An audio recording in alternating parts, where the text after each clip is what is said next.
With everything going up, groceries, rent, gas, mortgage, interest rate, tipping has gotten completely out of hand. It's not just restaurants anymore. Almost every business you go to now asks for a tip. And for customers, deciding how much to tip has become stressful.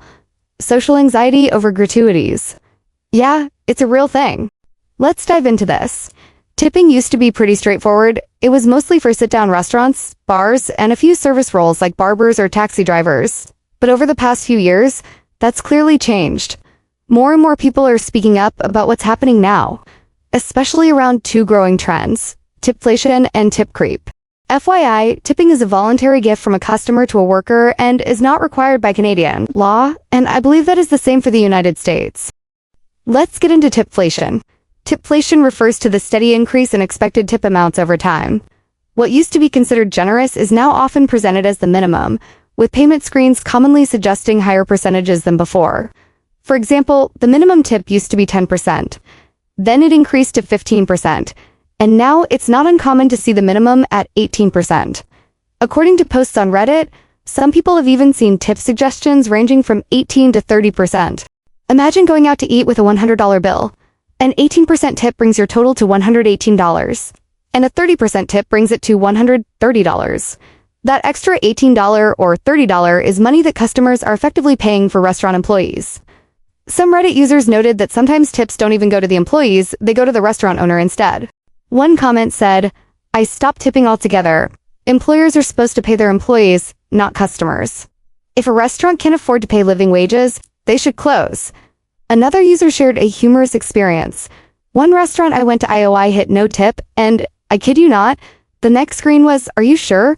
with a frowny face. I haven't seen one like this myself, but I'd love to hear from you. Have you ever seen the frowny face? Let me know in the comments.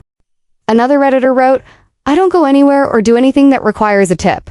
Adding 15 to 20% on top of already expensive food is just too much. I can eat better at home. I know how to cook, and the restaurant experience isn't that interesting to me." This brings up an interesting point. You might as well make your own meal at home. Why spend $118 or $130 at a restaurant when you could create a gourmet meal at home and call it a special night with your loved one? Many people also feel that restaurant food isn't the same as it used to be. Ingredients are often cut to keep prices low, yet prices continue to rise. And portions are smaller, something many consider ridiculous. Another important point Reddit users raised is the social pressure, guilt, and wanting to look good in front of others when tipping. Some shared experiences where servers stand at the table, watching over your shoulder while you select a tip on the card machine. As a result, customers often feel pressured to tip more than the minimum to avoid feeling cheap. On top of that, there's guilt. People know that servers often aren't paid enough, which adds extra pressure to tip generously. So perhaps eating at home more often is the more practical choice. We have options. We can stay home, or we can eat out and tip whether it's 2%, 7%, or nothing at all while feeling the social pressure, which defeats the purpose of going out for a fun night. And in the end, do you really have a good time? Let's talk about tip creep. Tip creep, on the other hand, describes how tipping has expanded into places and situations where it traditionally didn't exist. Customers report seeing it at companies like Starbucks, Subway, and Little Caesars, among others. One Reddit user shared, "It's annoying. I just had a fence put in, and the invoice asked for a tip on a $13,000 project. Let's do some math. An 18% tip on $13,000 comes out to $2,340. Do they really expect people to voluntarily give that much? Even a 5% tip would be $650, which is still a huge amount for most people. The person paying for the $13,000 fence might have taken out a loan. Making a tip of $2,340 or even $650 is very difficult to swallow.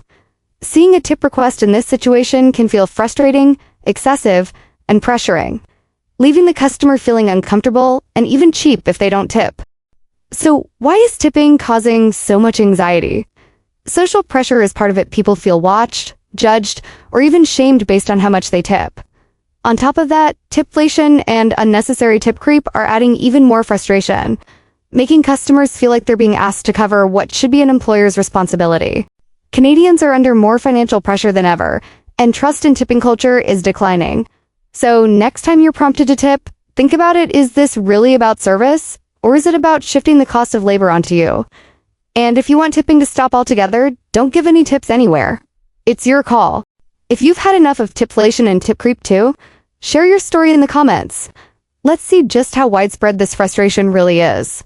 And don't forget to like and subscribe. Thank you for watching.